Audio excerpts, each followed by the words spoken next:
Hey everybody, it's Mr. Forgione here. We're back with another video on how to do those video game assignments, video game supply and demand from yesterday. We're going to take a look at those here in a second. And then after that, I'll let you guys work on the take-home quiz on this.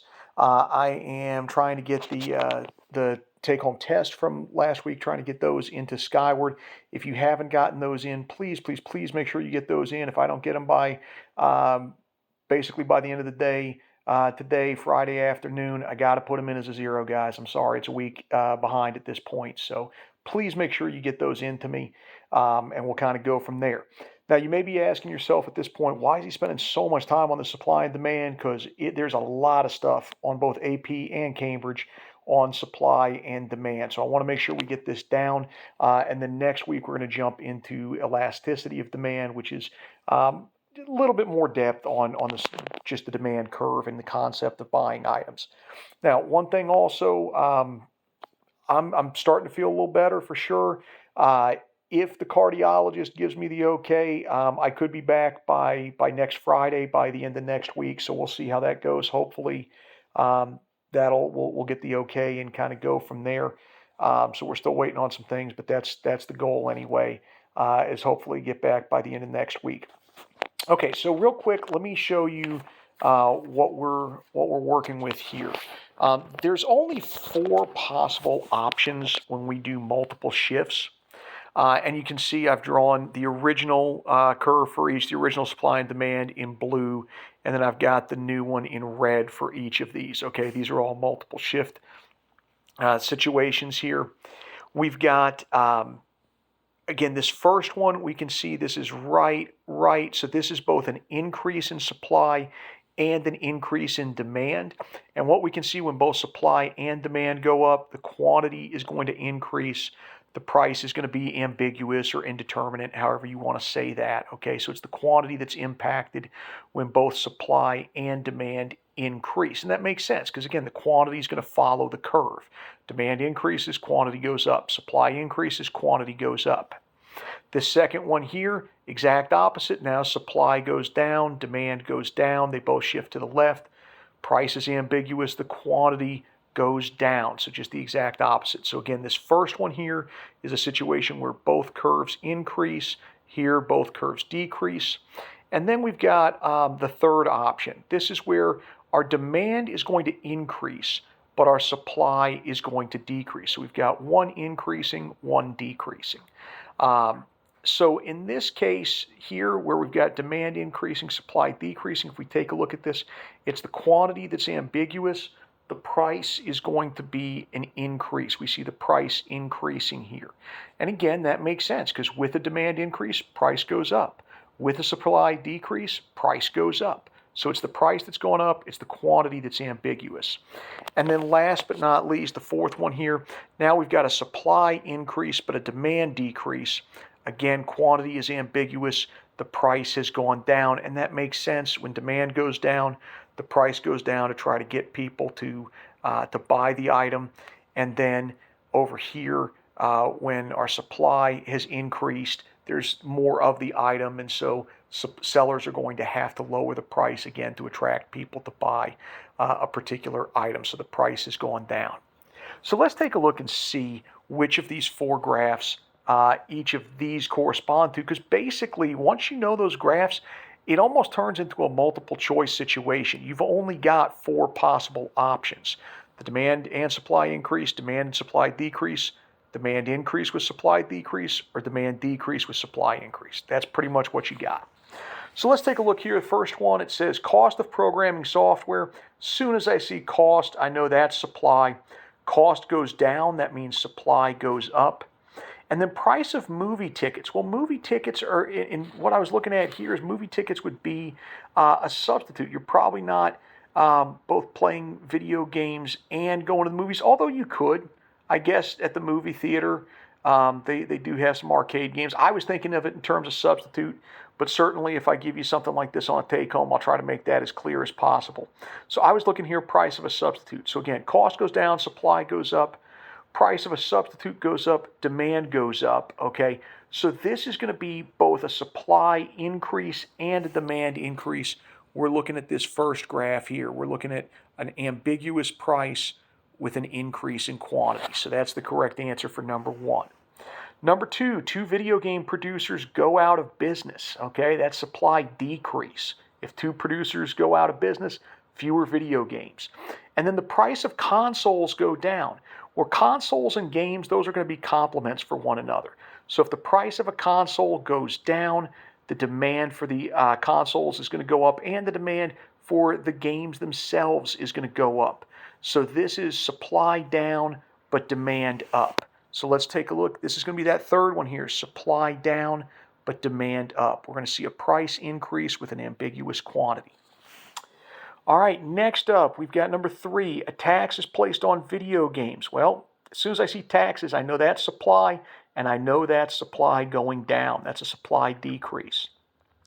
New emphasis is placed on exercise for teenagers and young adults. That's going to be in that taste and preferences category. It's an ambiguous, or not ambiguous, it's a miscellaneous one. That's going to be a demand decrease, okay? If we want exercise, you're probably not doing Wii Fit. You're probably not going to be buying as many video games if you're at the gym. So here we've got demand going down and we've got supply going down. That's going to be our second one here. Demand down, supply down, and the quantity will be going down as well. Okay, last one on the front side, technology improves. Soon as I see technology, that's a supply increase. And then income goes down, and video games are a normal good. That is a demand decrease. We got less money, we're going to buy less video games. So demand decrease, but supply increase, okay? Demand decrease, supply increase. That's that fourth one here, okay? That's that last one. Price is going down, quantity is ambiguous. Okay, again, please feel free to email me any questions you've got on that front side or the back side, which we'll get to here in a sec.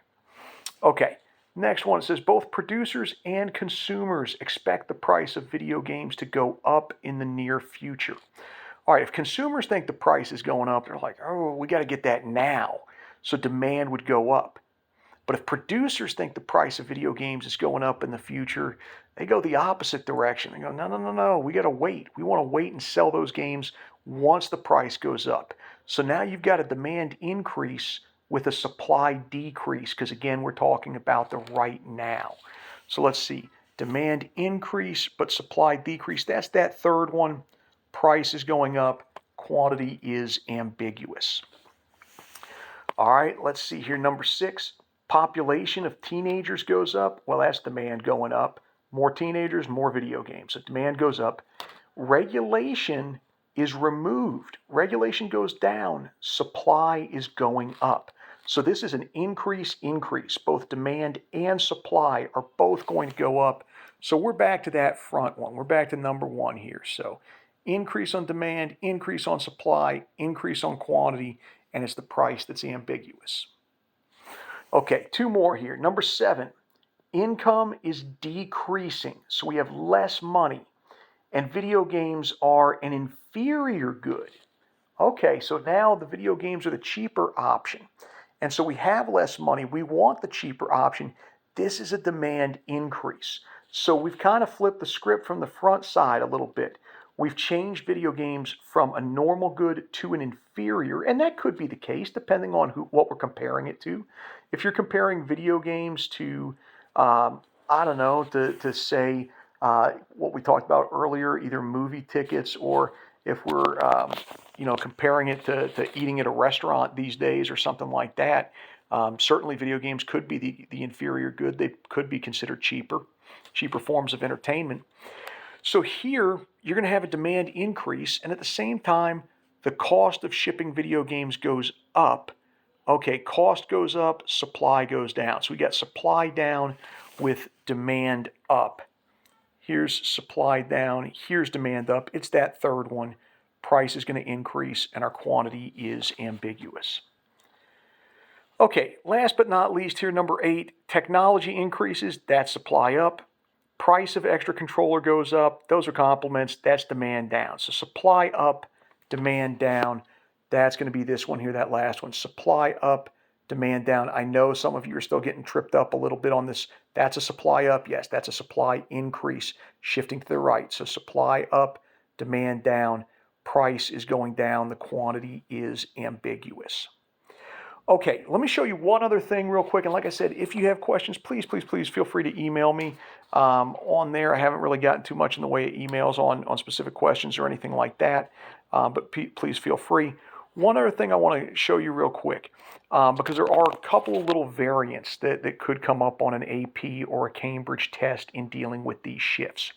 First thing, if they were to ever say something like, okay, the cost of an input, cost of an ingredient goes up, and at the same time, the taxes on an item go up.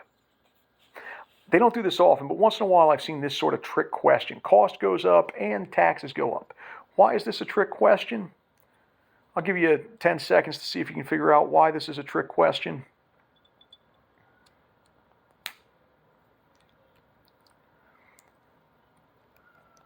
Okay, now that we've done our Dora the Explorer pause and made everyone feel real awkward here, the reason this is a trick question is because both cost and tax, both of those are supply issues. And in this case, cost goes up, supply goes down. Tax goes up, supply goes down. So all you're showing here would be a supply decrease. You wouldn't have to do a multiple shift. You would just show a supply decrease. What if we did the same thing, but what if we said, okay, now cost goes up and taxes go down? What if we said cost goes up and taxes go down? We know, again, we're still talking about supply. It's just one. The demand doesn't really enter in. What would we do there? Well, again, it's not likely that you'd see it, but let's just say for the sake of argument, what you do, you'd start off the same way as always: supply, demand, quantity, and price. And then it doesn't matter which way you go, but let's take the first one. Cost goes up. Okay, so that means supply decreases. Okay, so we shift it over to the left. Taxes go down. That means supply increases. All you would do here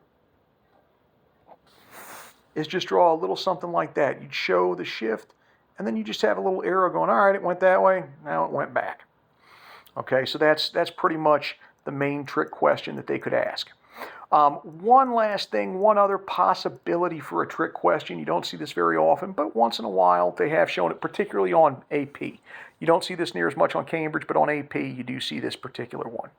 Well, since we're talking about video games here, what if they were to say, and we'll kind of flip this on the bottom here, if they just said the price of video games went up. Okay, they just said the price of video games went up. That's not one of those other 6 things that influences supply or that influences demand. You don't actually shift the curve when the price of the actual product has gone up. Okay, if you're to get something like that, you actually don't shift anything.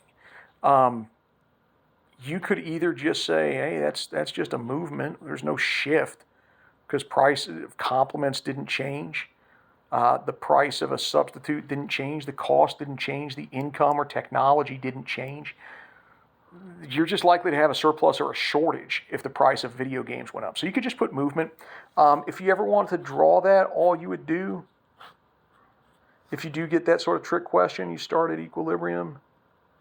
And then, oh, price of video games go up. Okay, well, now you're somewhere up in that range. That's it. There's not really anything else to it. But that is a trick question. Like I said, Cambridge not as much, but AP once in a while, they'll throw that little trick on there. Okay, hope that makes sense. Again, I'll let you guys go ahead and get started on the take-home quiz. Email me with any questions. Please make sure you got that take-home test from last week. And then we'll collect these on Tuesday. So you do have the weekend to look them over. And if you need some extra time on Monday, that's totally fine. Love you guys. Hope to see you at the end of next week if all goes well.